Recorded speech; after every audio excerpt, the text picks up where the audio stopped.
پاکستان کے وزیر اعظم منتخب ہو گئے ہیں اور ہم مل کر کام کریں گے، ایسی کوئی بات نہیں کی انہوں نے. اور صدر بائیڈن کو ہمارے وزیر اعظم کو بھی فون کرنا چاہیے، لیکن کوئی فون نہیں آیا ان کا. نہ صرف فون نہیں آیا بلکہ ہم نے بھی فون کرنے کی کوشش بھی کی، چلی جی آپ فون نہیں کرتے تو ہم ہی ملا لیتے ہیں، لیکن انہوں نے ہمارا فون بھی لینے سے انکار کر دیا. 4 آپ کے ہمسائے ہیں، ان میں سے 3 سے آپ کی چپکلش ہے. پہلے سے ہمیں ریجنل ریسیٹ کی ضرورت ہے. تو تجارت تو ہمارے اگر فائدے میں ہے تو ہمیں کرنی چاہیے. کشمیر سے بھی شور آئے گا، بیکاز ہم نے 70-75 سال جو ہے وہ ایک ہی بات کہی ہے، وہ ہمارے خون کے اندر ہے. اب اس کو ریورس کرنا کوئی آسان کام نہیں ہے، اسی لیے دھیرے دھیرے چلنا پڑے گا.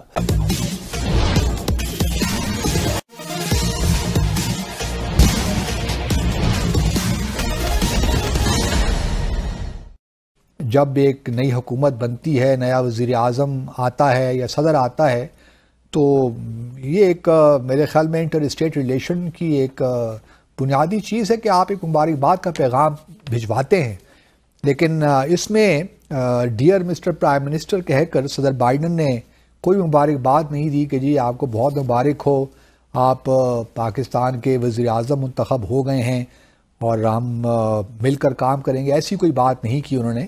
لیکن ہمارے ہاں ایک خاص لابی ہے ضرور، جو کہ یہ چاہتی ہے کہ پاکستان کے ساتھ جو ہمارے چین کے ساتھ تعلقات ہیں، ہمیں چین سے پیچھے ہٹ جانا چاہیے. بلکہ میں پچھلے روز ایک صاحب کا کوئی ٹویٹ تھا وہ دیکھ رہا تھا، تو اس میں انہوں نے کہا کہ جی چھوڑیے سی پیک کو بھی جانے دیجئے، کوئی اس میں کچھ بھی نہیں رکھا ہوا. چین کے ساتھ جو تعلقات ہمارے ہیں، پیچھے ذرا آئیے، امریکہ اور بھارت کے ساتھ تعلقات بنائیے، یہاں ہمیں بہت کچھ ملے گا اور یہ گیم چینجر ہوگا. تو پاکستان میں خاص لابی ہے جو یہ چاہتی ہے کہ جو چین کے ساتھ ہمارے تعلقات ہیں اسٹریٹجک نوعیت کے، وہ شاید ان کی نظر میں گیم چینجر نہیں ہیں اور ہمیں چین سے کوئی فائدہ نہیں ہونے والا. بقول ان کے ہم ایک چائنا ڈیٹ ٹریپ میں آ رہے ہیں آہستہ آہستہ، اور ہم حاکم بدہن ان کے خیال میں ہم کہیں چائنا کی کالونی نہ بن جائیں یا ایسا پھنس نہ جائیں جو سری لنکا کا حال ہوا، شاید ہمارا بھی وہی حال ہو. تو نئی حکومت کے لیے جو چیلنجز ہیں اس کو آپ کیسے دیکھتے ہیں جو ہمارے خارجی معاملات ہیں؟ سب سے بڑا چیلنج یہ ہے، 2 قسم کے چیلنجز ہیں. ایک تو یہ ہے کہ 4 آپ کے ہمسائے ہیں، ان میں سے 3 سے آپ کی چپکلش ہے، ایران، افغانستان اور ہندوستان. اور ان تینوں سے آپ کا پچھلے 5 سال میں فوجی کلیش ہو چکا ہے. گو کہ انڈیا نے حملہ کیا تھا پلوامہ کے حوالے سے 5 سال پہلے، لیکن ایران اور افغانستان میں تو حالیہ ہوا ہے نا، تو وہ ایک سچویشن ہے. اور چائنا بھی کوئی خوش تو نہیں ہے نا کہ چائنا متواتر یہی واقعات ہو رہے ہیں کہ چین کو ہم وعدہ کرتے ہیں کہ آپ کے باشندے، آپ کے ایکسپرٹس، آپ کے انجینئرز، آپ کے ٹیکنیشین جو پاکستان میں پاکستان کی ڈیولپمنٹ کے لیے آئے ہیں، چاہے سی پیک کے تحت یا بائیلیٹرلی، ان کو مارا جا رہا ہے اور دہشت گرد بڑی آسانی سے ان کے ٹارگٹ کرتے ہیں. کبھی داسلو میں، کبھی گوادر میں، کبھی کراچی یونیورسٹی ٹیچرز میں بھی ان کو مار دیا گیا، اور ابھی جو بشام میں ہوا ہے. تو یہ ہمارا سسٹم جو ہے سیکیورٹی کا، اس میں جو کوتاہی ہے، جو ناکامی ہے، اس کو تو ہم دور کریں نا، ایک سسٹم تو بنائے نا ان کو ٹھیک کرنے کا.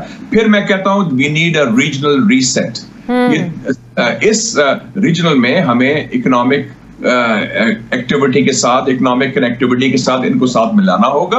اور یہ نہ بھولیں شازیہ صاحبہ کہ ایک نئی سچویشن آئی ہے کہ پاکستان میں جو اندرونی دہشت گردی کا ایشو اب ہماری ریجنل جیو پالیٹکس سے لنک ہو گیا ہے. اگر ایشو ٹی ٹی پی کا ہے تو وہ اس کی جڑیں افغانستان میں ہیں. اگر ایشو بی ایل اے کا ہے اب بلوچستان میں تو اس کی جڑیں بھی کچھ حد تک ایران میں بھی ہیں. گو کہ ایران بھی کہتا ہے کہ ان کے مخالف جو جیش الادر پاکستان میں ہے. پھر انڈیا بھی پیچھے سے کوئی نہ کوئی پشت پناہی کر رہا ہے ان کی. اور پلس پھر جو چائنا کے خلاف ایکٹیویٹی ہو رہی ہے اس سے سی پیک متاثر ہو رہا ہے. تو اس حوالے سے ہمیں ریجنل ریسیٹ کی ضرورت ہے. اسحاق ڈار صاحب نے بیان دیا تھا کہ ہم سوچ رہے ہیں کہ تجارت ہندوستان کے ساتھ اس کے اوپر غور کیا جائے. فیصلہ نہیں ہوا مگر غور کیا جائے.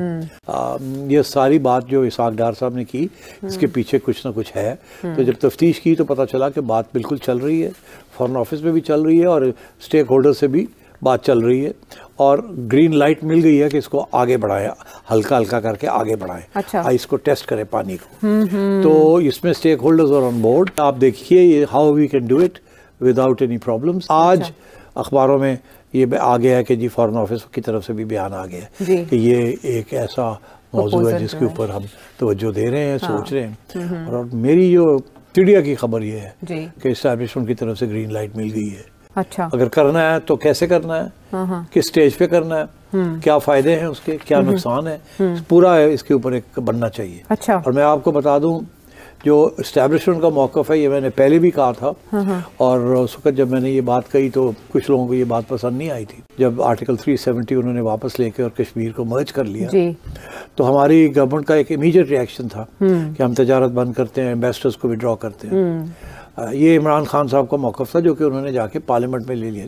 گالیاں بھی دینی شروع کرتی نریندر مودی کو, اور پھر یہ کہ جی ہم تجارت بھی نہیں کریں گے, انویسٹر بھی وڈرا کریں گے. تو وہ میرا خیال ہے جمپ دا گن, وہ سوچ رہا تھا کہ عوام کو یہ بات پسند آئے گی. آج میں آپ کو بتا دوں وہی آرگیومنٹس جو اس وقت دیے گئے تھے فرام دی اسٹیبلشمنٹ, تو تجارت تو ہمارے اگر فائدے میں ہے تو ہمیں کرنی چاہیے. اس کا مطلب مشاہد حسین سید ان کے قریب نہیں رہے. نہیں, تو مجھے ایسے لگتا ہے کہ اب یہاں دو پوائنٹس آف ویو ہیں. کچھ لوگ مشاہد حسین سید کے قریب ہیں اسٹیبلشمنٹ کے اندر, اور وہ شاید اسٹیبلشمنٹ جو کرنٹ اسٹیبلشمنٹ کے لیڈرز ہیں ان سے دور ہیں, اور وہ اس قسم کی باتیں کر رہے ہیں.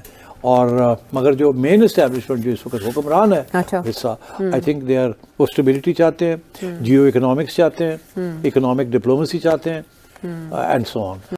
اور دار صاحب کا بھی بیان آ چکا ہے آن اکنامک ڈپلومیسی. تو یہ خدشات جو ہیں ان کا اظہار کیا جاتا ہے اور بار بار کیا جا رہا ہے تاکہ چین سے متعلق پاکستان میں لوگوں کے, عوام کی سطح پہ خدشات پیدا ہوں اور ایک پریشر بلڈ ہو کہ نہیں جی چین کے ساتھ اتنی دوستی بڑھانے کی کیا ضرورت ہے. اس دوران ہم دیکھتے ہیں کہ ابھی بشام میں پچھلے روز ایک دہشت گردی کا واقعہ ہوا جس میں 6 چینی باشندے ہلاک ہوئے جو ڈاسو ہائیڈرو پاور پروجیکٹ پہ کام کر رہے تھے. اس کے بعد آبویسلی یہ تیسری کارروائی تھی, اس سے پہلے 2 کارروائیاں اور بھی ہو چکی تھی چینی باشندوں کے خلاف پاکستان میں تو پچھلے 2 ہفتوں میں.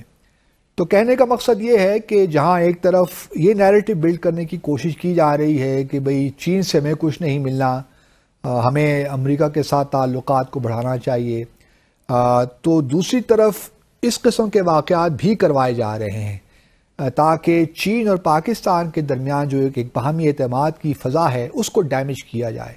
لیکن خوشی اس بات کی ہے اور اطمینان اس بات کا پہ ہے کہ چین بھی سمجھتا ہے کہ اس کے پیچھے کن قوتوں کا ہاتھ ہے جو چاہتے ہیں کہ پاکستان اور چین کے تعلقات کمزور ہوں. سو آپ سوچئے کہ دس از اے میجر تھرسٹ, اس وقت ہمارا پرابلم سیاسی نہیں ہے, ایکسٹرنلی, انٹرنلی ہے مگر ناٹ ایکسٹرنلی. ایکسٹرنلی ہمارا اور انٹرنلی ہمارا پرابلم ہے اکنامکس. تو اس لیے we need the assistance of the international community. Expect کیا جا رہا تھا جب انہوں نے یہ ٹرم استعمال کی نا اکنامک ڈپلومیسی کی, تو وہ یہ کہ وہ بھائی فارن پالیسی میں کوئی ایسا چینج لائیں گے جو اکانومی کو سپورٹ کر سکے. یہ دیکھیں یہ اتنا آسان نہیں ہوگا اس کو کرنا.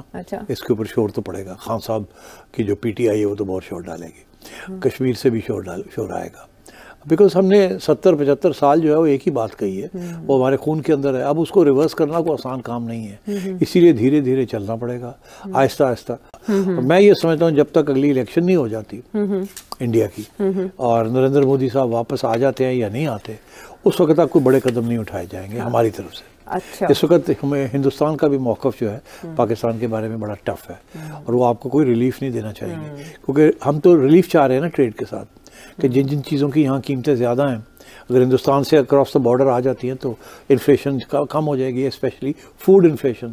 تو اس قسم کی ایشوز ہیں. دیکھیے اب سوچیے تو صحیح آپ عائشہ کہ ہم ہندوستان اور افغانستان کے درمیان جو تجارت ہے اس کو فیسیلیٹیٹ کر رہے ہیں, وہ پوری فل فلیشڈ ہمارے درمیان, ہم سارا سڑک تو ہمارے درمیان, ہاں برج ہے, ہم دونوں برج ہیں, تو وہ ان کے دروازے ہم نے نہیں بند کیے. افغانستان اور انڈیا کو ہم فائدے لے رہے ہیں, وہ کر رہے ہیں, اور ہم لے کے بیٹھے ہوئے کہ ہم نہیں کریں گے. یہ بتائیے سوچیے تو صحیح. تو مطلب ہے کہ اس میں بہت سی خامیاں ہیں ہماری کرنٹ پالیسی میں, اور اگر یہ تبدیل ہوتی ہے تو اس میں فائدہ ہی فائدہ ہے, نقصان نہیں ہے. آپ اگر ہم سے جڑا رہنا چاہتے ہیں تو کرپیا میرے چینل کو سبسکرائب کریں تتھا بیل آئیکن بھی دبا دیں تاکہ نئی ویڈیو کی جانکاری ترنت آپ تک پہنچ جائے. دھنیہ واد. جے ہند.